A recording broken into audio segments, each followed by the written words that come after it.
During the short opening sequence, we don't make it far into the mansion before we return to the main hall.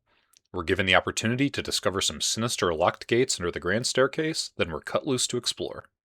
Without any keys, our options are limited. Straight ahead is a door out into the family graveyard with a dead end and a statue missing its arrowhead. We're blocked to the east, although a map can be found there. And to the west, we encounter only locked doors until we go upstairs.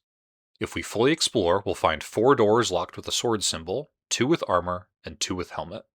The third floor houses another key with an obvious death trap, so we must navigate a twisting mirrored hall on the second floor.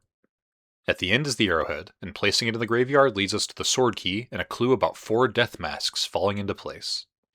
Now the game actually begins, since we have more than one route open. That little loop for the sword key is always the first step, but now we can open those 4 sword doors. There's a chunk of new rooms on the east side, both upstairs and down, and a back staircase connecting them. Near that staircase, we can find a dog whistle in a corner room and a very clear memo describing where and how to use it. We can also find the first of several doors locked with a generic old key. Jill opens these for free with her lockpick, but Chris has to find actual keys. In this case, there's 1 close by and 2 more above and below the back staircase. It's like they really want us to find this herbicide. There's a trap sequence over in these 2 rooms. If we claim the shotgun from the sitting room, the ceiling attempts to squish as we return through the intermediate room. Again, Jill gets out with the shotgun for free thanks to Barry, but Chris needs to disable the trap himself somehow. We might also take note of the special back door lock with a stone and metal object-shaped hole. Not much going on in the basement kitchen for the time being, but behind the final sword door upstairs is a small area with a staircase and 2 more old locks. Not ideal if Chris explores this wing before finding any old keys. One opens a room with a broken shotgun, and the other opens an outdoor patio matching the photo we got with our dog whistle. So if we blow the whistle, we fight 2 short dogs and win the armor key. If we've been taking notes, there are now 7 unlockable armor doors to go with the 4 helmet doors we've seen. The armor key opens up a lot more of the mansion now, and we'll start finding those death masks we read about. There are 2 armor doors in the lower west wing. One door leads to a bar with a piano and a musical score that's missing pages, and the other door is buried back behind that sword staircase near the medical room. It opens a back wing with a greenhouse. If we bring along that herbicide from the east patio, we can claim our first death mask here. There's also a bedroom with a 4th old key in a zombie's pocket. There are 5 armor doors in the east wing. Through the one downstairs is a standalone puzzle in the art gallery for a second death mask. One door upstairs in the back leads to a lock for that old key with an optional bee lure puzzle and the wind crest inside.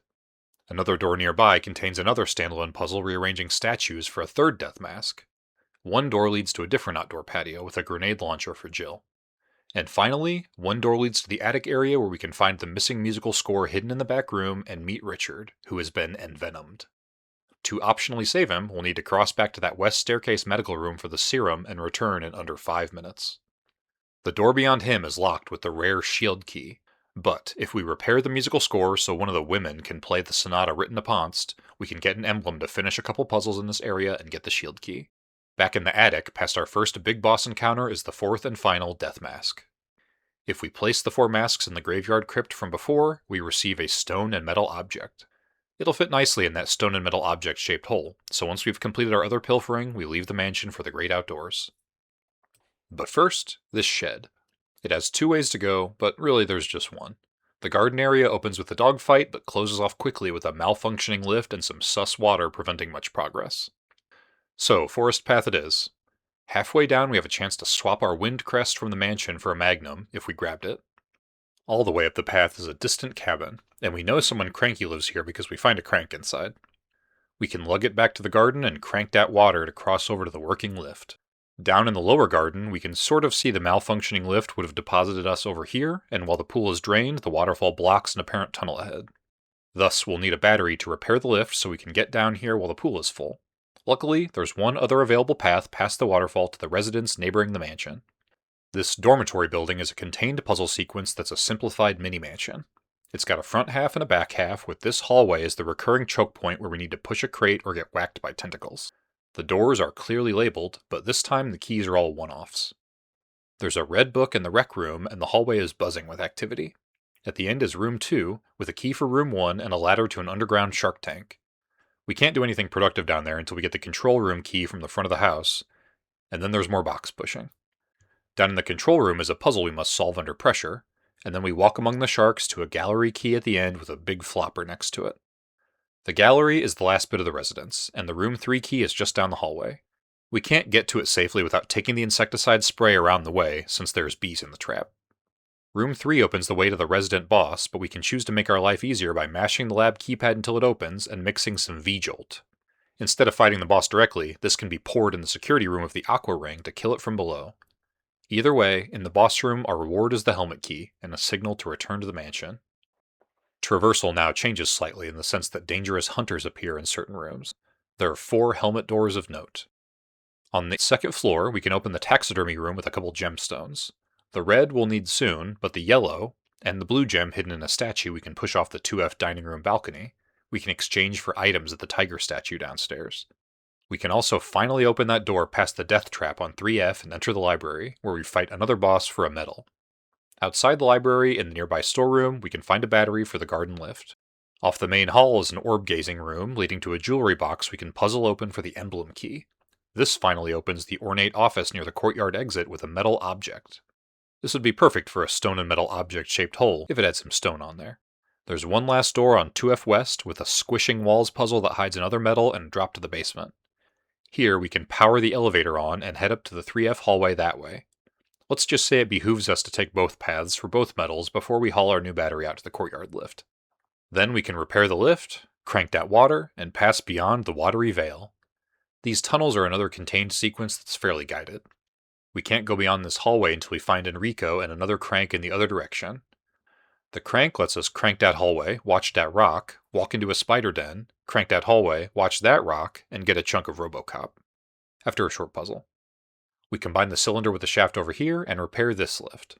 In the lower tunnel, there's a puzzle designed to force us through this loop several times. They installed your typical flamethrower lock on this door, but since we don't have a flamethrower, we just have to hope that moving the lone crate in the trash area down to the compactor and crushing it will yield a flamethrower but not break it so much that the lock malfunctions. Luck is on our side, although the patrolling Lisa is not. The flamethrower unlocks Lisa's room and all of her cherished childhood things. Hopefully we can find a way to help her after we claim a stone ring to complete our second stone and metal object. The ladder leads back to the cabin and the courtyard crossroads. Now the game asks us to put the pieces together, literally. With our new stone and metal object and the first stone and metal object from the courtyard gate, we can unlock that sinister gate all the way back at the main hall that has 2 stone and metal object-shaped holes. The underground altar behind the gate hosts a story sequence and a boss, then an exit to a fountain area where we'll need both metals to drain the water. The laboratory is the final contained area. Security is still active, so we're limited to just 2 rooms when we arrive until we turn the power on in the OR. Next is solving a puzzle in the visual data room for a power key, then getting a fuel capsule from the tank room and filling it back near the stairs.